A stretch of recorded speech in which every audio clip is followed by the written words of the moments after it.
Hi family and friends, and thank you for joining me again on this weight loss journey.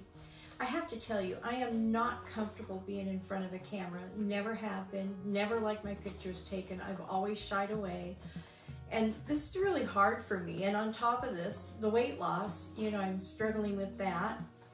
So I actually wrote everything down that I wanted to say because I get nervous and my mind kind of goes all over the place. And I really wanted to make sure that I was clear on the information that I wanted to give you this week. And so if I'm looking down and kind of shifting papers, that's what I'm doing, just to let you know. I thought I would start with the recap of what I've been through this month since actually I started July 5th. And today is Sunday, what is it, the 30th, I think? No, the 29th, I think. Anyway, my goal, because I was feeling bad and I was starting to gain weight again and things weren't working. And so I thought I would start a 10-day fast. I thought I could do this. And I wanted to get to a point where they have autophagy, and that's where your body starts healing itself. And it will get rid of any dead, damaged, or diseased cells. So I did good. Day 1, a little hunger pain, no problem, easy to handle. Day 2, a little bit more, but manageable. Day 3 was a little bit of a struggle, but day 4 hit me hard, and I just failed miserably. And I fortunately and unfortunately got rid of the food in the house, and the only thing I had was string cheese because I used that to train my dogs. So I started eating string cheese, which is the absolutely worst thing you can do to your body when you've been fasting. It's not a good recovery food. So anyhow, needless to say, my body became inflamed, and then I got really hungry, and it was a hunger that I couldn't control. It was controlling me, and I was eating whatever I could find. And by then I had purchased vegetables, that was all I had. And I had Parmesan crusted cauliflower, and I had quinoa vegetable soup that I had made, and I had cucumber and avocado and cilantro salad. And I mean, I was just eating all this stuff, and yeah, it's healthy food, but my body was craving something, and it wasn't going to let me stop until I got it. And I got real frustrated with myself, and I thought, okay, I need to pivot here. So maybe I'll fast 3 days a month. Well, of course, with all that eating that I did because of that craving, I gained 6 pounds of the 12 I had lost. I was swelling, I had inflammation, and I thought, okay, well, maybe this 3-day fasting once a month isn't going to work. So I pivoted, and I had to change my attitude because I felt like I was a failure, and I felt like I was failing miserably, and got very frustrated. And then I thought, no, I can't look at it that way. I've got to look at it like, okay, that didn't work. Let's find what will work. With any, when you're in business, you find solutions to problems all the time. So I thought, okay, that's the attitude I have to take towards me. I have to find the solution to what my problem is and just keep pivoting until I find something that's going to work. So I actually have now pivoted to where I'm fasting 3 days a week, and 4 days I'm doing an intermittent fasting, and I'm eating either 2 or once a day. And the reason I'm eating 2 days sometimes is because I'm doing a lot of heavy yard work. I mean, I'm ripping out flagstone walkways so I can redo them, and took out my lawn so I can redo my lawn. I've just been doing a lot of heavy stuff, and when I'm doing that, my body just needs more. So I'm really learning how to listen to my body more. But so what I learned through those first few weeks is that I can't go any longer than 3 days on a fast, at least for now. And that I will need to eat, and I think it's the carbs that are causing me to have that uncontrollable hunger.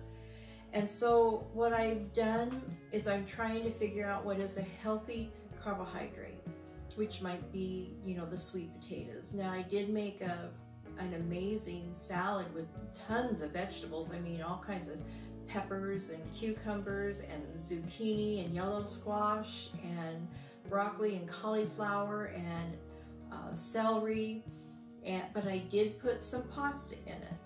Not a lot, just a little, to get that little bit of carbs. And it seems like it's working. That might have been what was wrong, is I wasn't getting any carbs and my body was just going crazy. We're gonna find out over the next few weeks. In fact, I'll get to that. But anyhow, I don't seem to have the crazies anymore when I'm doing the fasting, which is really good. But I also learned electrolytes are really important to my body, and I find that I get dehydrated rather quickly. And I guess that actually started when I was about 9 months old. My mom told me that when I was a baby, I was dehydrating. They never figured out why. And I was in the hospital and they were feeding me pure Coke syrup. I guess that's what they did back then. So we're talking early 50s. But anyway, so now I'm just figuring out that that might be another issue that I had that didn't register before now. Anyway, I'm learning. That's the key thing. So now I do take electrolytes. I follow faithfully Dr. Sten Eckberg, which I have shared the link with you in a previous video, and I'll put it down in this one as well. But he has an electrolyte product, and I've ordered it, but it's on back order. So I did go to the health food store and I bought some little packets that are sugar-free, because I'm really trying to stay away from the sugars. And I'm just waiting for them to come in so I can get on those. And then I shared with you last week that I did visit my doctor. And so we talked about the plan that I have and that I've started. And he wants me to do this for 6 weeks solid. We did run blood tests before I went to go see him. And the blood test wasn't all that great. And I didn't expect it to be. Because I had been eating crap before the blood test, and I shared that with you as well. But he wants me to stick to this plan that we hammered out, and in 6 weeks I'm going to go get another comprehensive blood work test done. We didn't check the cholesterols and a few other things because you can only do that once a year, and my year is up when I go to get the next blood work done. So it'll be more informative than the one that I just had. But so here's the plan. I'm going to stick to this for 6 weeks. I'm going to fast 3 days a week. 4 days a week, I'm going to do intermittent fasting. Whether I eat once or twice a day doesn't make any difference, but that gives me a 5-hour window. So I'll be fasting for anywhere from 19 to 23 hours when I am eating. I'm going to continue to take the supplements that I'm taking, which I'll go into shortly. And I'm going to start working on trying to incorporate some exercise. Now, I've always been a busy person, but exercise hasn't been part of my habit. So that's going to be another challenge for me. But I wanted to share with you about the carbs that and this is just a test for me. So again, I might have to pivot, but it's all part of the learning process. Is that I find when I get a little bit of carbs in me that I don't have the cravings and the out of control hunger. the research I have to do now is to find out what are going to be healthy carbs, because I can't be eating breads, and as much as I love bread, and I can't be eating my Snickers ice cream candy bars. That's out of the question. And I'm not saying they're out of the question forever, but they're out of the question for now. I need to stop this stuff so I can get my body back to a healthy state, a healthy weight, and then I can have these things possibly. I don't know, I'm not there yet, but I'm hoping that maybe I can have them in moderation. And I may not even want them when I get to that point. Who knows? We're not there. So I shared with you what the plan was. I shared that I'm going to do the research to find out what carbs I can actually eat that would be healthy for me. And that'll probably be in the next video. But, so I thought I would share with you now what my daily routine is that I'm getting into. I haven't nailed it 100%, still working on stuff, but the first thing I do when I get up in the morning is I do some stretches while I'm in bed. I stretch my legs, I circle my feet, I just do simple little light stretches, and then I get out of bed. Then I take my morning prescription and my supplements. And the supplements I'm taking, and I do want to preface this, that I am not a doctor, I am not an affiliate to any of these products. These are just things that I am doing to see if they're helping my body, and I will know when I get my blood work. And if you decide to do any of this, I highly recommend that you check with your own doctor and make sure that this is good for you, your body, and whatever medications you may take. So, having said that, I take a supplement that's an apple cider vinegar, and it has turmeric, ginger, cinnamon, and lemon in it. And the benefit for that would be weight loss. I take a B12 subliminally, I can't say that word, but it's a liquid you put under your tongue. And that's supposed to help with your blood and your nerve cell health. I take organic milk thistle, and it's in a capsule, and that encourages a healthy liver function. It promotes healthy skin, and it aids in digestive health and boosts the immune system. Then I get in my shower, get ready for the day. Then I take and mix electrolytes in a bottle of water. And I will share with you at the end the bottles that I bought off of Amazon. And there were 12 of them. And I bought 12 because I'm mixing supplements in the water, and I do want to wash all of my bottles, and I've gotten rid of plastic bottles completely. I do have a Berkey filter for my water, so that filters out all the impurities that are in the water. So after that, I'm drinking my water, and then I have 2 spoonfuls of hydrated chia seed. And chia is really beneficial in a whole lot of ways. They found that it helps if you have diabetes, which I don't have yet. It's a good source of protein. I mean, there's so many benefits. They have a little booklet out that a friend of mine's father actually wrote regarding chia seed. But, so I take 2 spoonfuls, and I actually take like a little pint mason jar, put 3 tablespoons of chia seed, fill the rest up with water, and then I shake it up real good. And I'll do it several times during the day to make sure that it is mixed up real good. And then I just take that every morning. Then I go and do my morning chores, morning projects, whatever. And then in the afternoon, I take some more supplements. And I take, it's called a Grains of Paradise tincture in my water. And it's supposed to decrease inflammation, it kills some bacteria, and it helps burn body fat. It's a spice that is similar to ginger. Now this is new to me. I've never done this before, so I can't tell you anything about it other than that. I'm giving it a try and see if it will really help. Then I take calcium, magnesium, and zinc in a capsule form, and it helps the bones and sleep quality, helps your immune system and blood sugar control. And then I take a potassium glutamate, and that's supposed to help with the health of your kidneys, which is really important to me. And I'm also eating asparagus to help my kidneys too, because as I shared before, I'm into a stage 3B kidney disease. So I'm trying to reverse that. And we'll find out if it's working when I take my blood test in 6 weeks. But the potassium also helps with the heart, muscles, and your nervous system.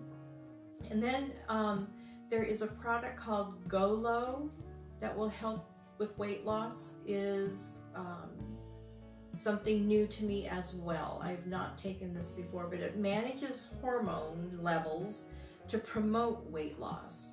So again, we'll see how that works. And I got that because I couldn't get Manjaro or anything else. They wouldn't authorize, the insurance wouldn't authorize it. That's a whole nother can of worms that frustrates the heck out of me. But moving on.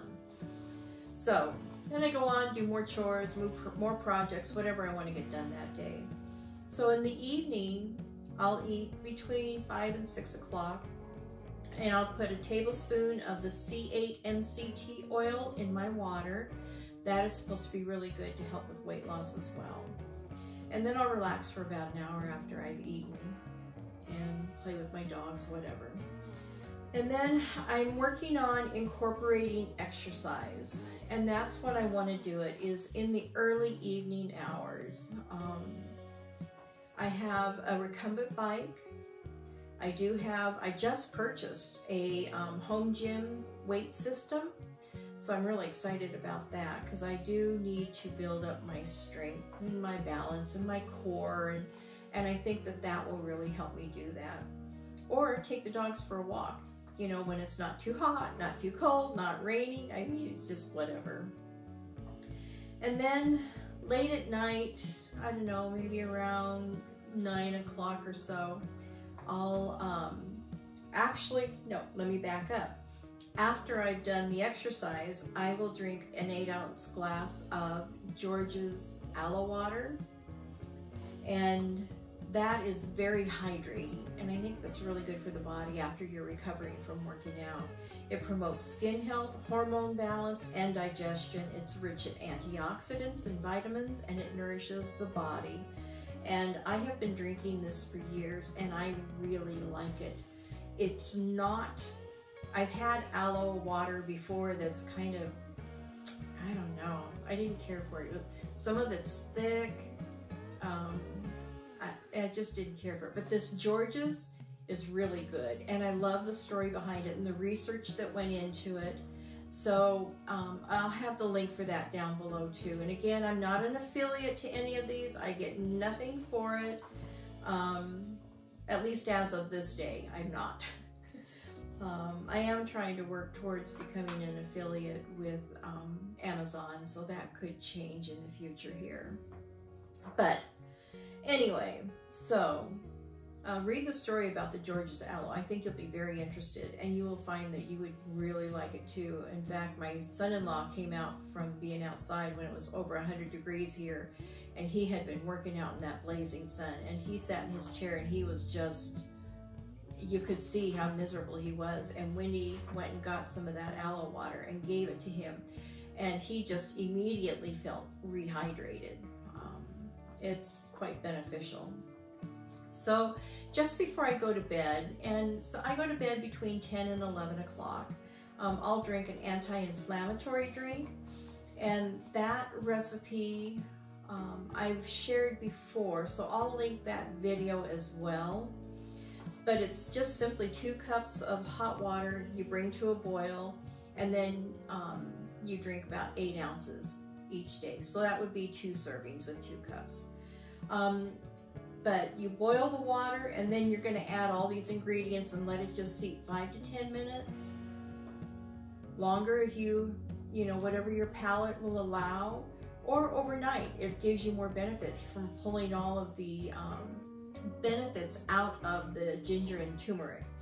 So from the to the boiling water, after it's boiled, turn it off. I put it in a pitcher. I add 2 teaspoons of honey, the juice of 1 lime, the juice of 1 lemon, an inch of fresh turmeric sliced up, an inch of fresh ginger sliced up.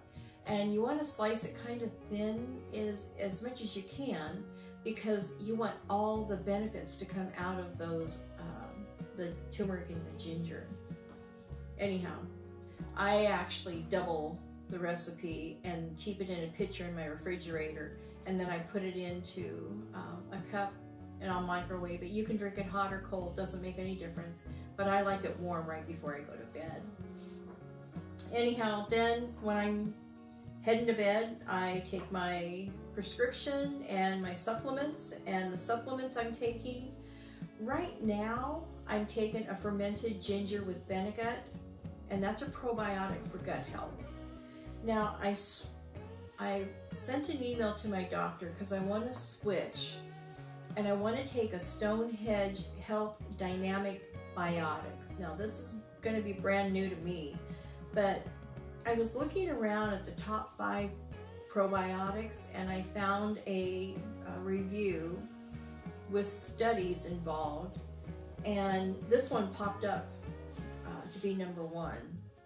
And it's got 16 different probiotic strains. It's been clinically studied.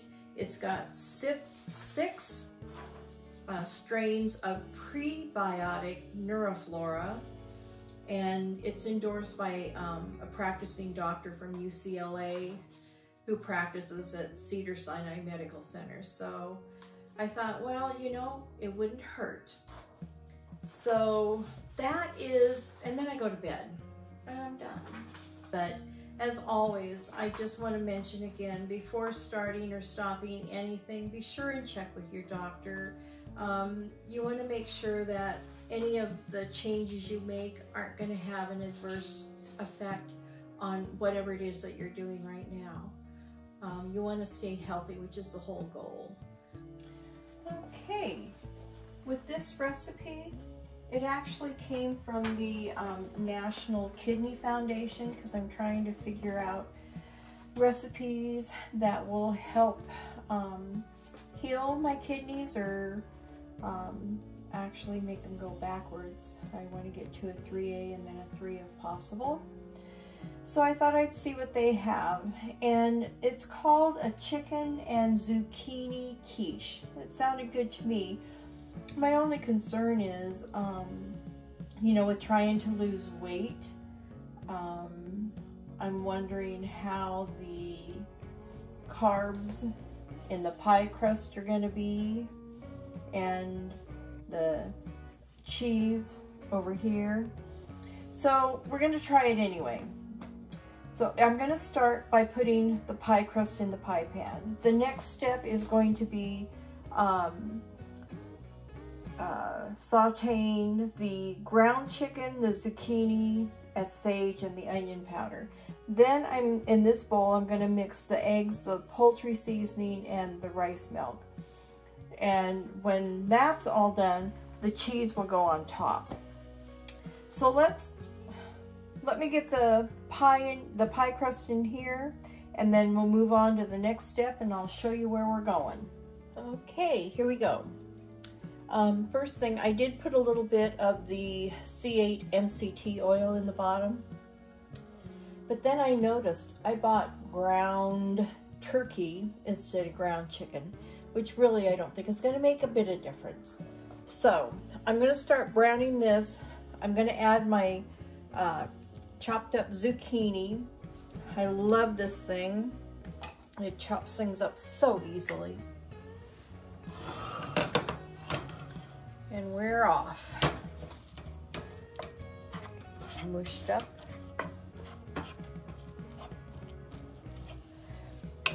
Now it calls for 6 ounces of ground chicken, and I bought a 16-ounce package of ground turkey. So I'm just cutting it in half, and I'll cook the other later for a different recipe. Call for 1.5 zucchini.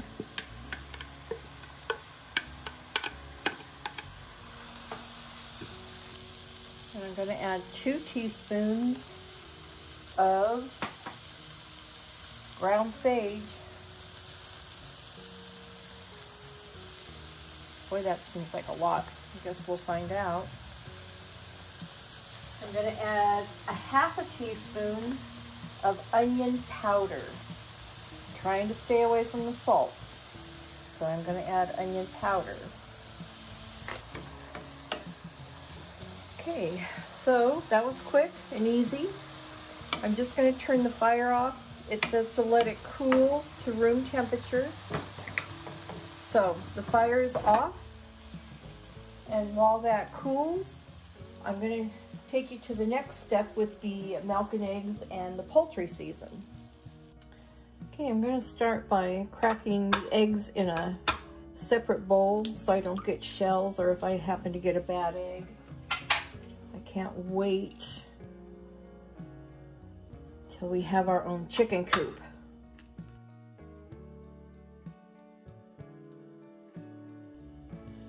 Okay, that is 5 eggs. Now I'm going to add 1 cup of rice milk.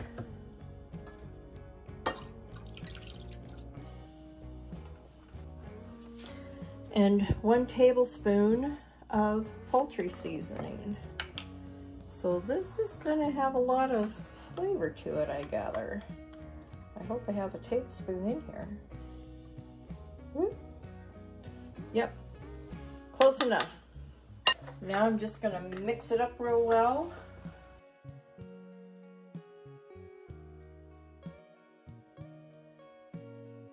Looks pretty good.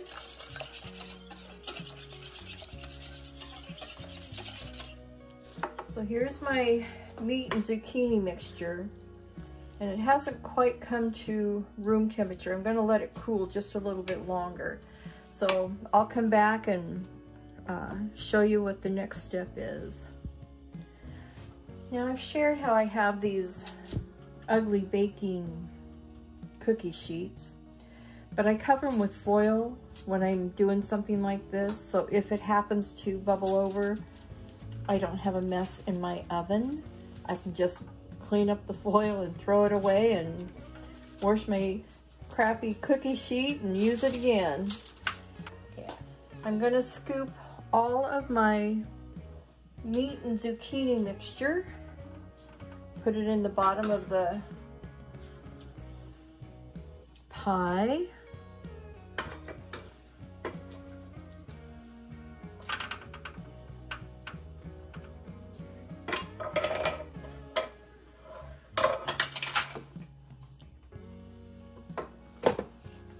And then we'll just spread this out evenly. I've got my egg and milk mixture here, and I'm going to use the same little ladle, and I'm going to pour this right over top so all the flavoring gets to everything. All right, and then I'll just dump the rest of it in there. Now, to the top of that, I'm going to add my cheese, and all you do is take the Swiss cheese, cut it in half, and then just go around and layer it. All right, so I'm going to put it in an oven at 350 degrees for about an hour. So let me get this in the oven. I'll show you what it looks like when it comes out. All right, here it is, fresh out of the oven, piping hot. So I'm not going to cut it and eat it yet. I am going to let it rest for a few minutes. But it looks fabulous and it smells absolutely delicious. The house is just full of this aroma that just makes you hungry. So hang in there. I'll come back in a few and we'll get it cut and we'll give it a try, and I'll give you my honest opinion. Okay, I think it's cooled down enough, and you can see that, you know, with most egg dishes, they'll drop as they cool. And it has dropped a little, but still looks fabulous. So let me see if I can cut into this and what it looks like and tastes like. Probably should have used a regular knife instead of the pie cutter, but oh well. Let's see.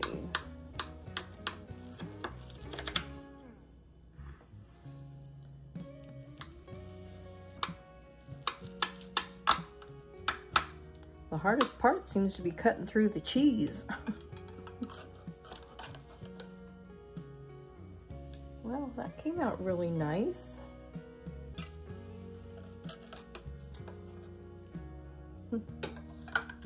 So, there you are. That's what it looks like. Now let's see what it tastes like. Try this again. It's not bad. Well, I would consider this an okay dish. It's not bad. It has a hint of maybe Thanksgiving when you're doing the turkey with all the sage and everything. It has a hint of that flavor to it. But it tends to be a little more, it doesn't have a pow in the flavor. Not bad, but if you like a lot of flavor, this would not be a dish for you. If you like things to be more mild, this would be for you.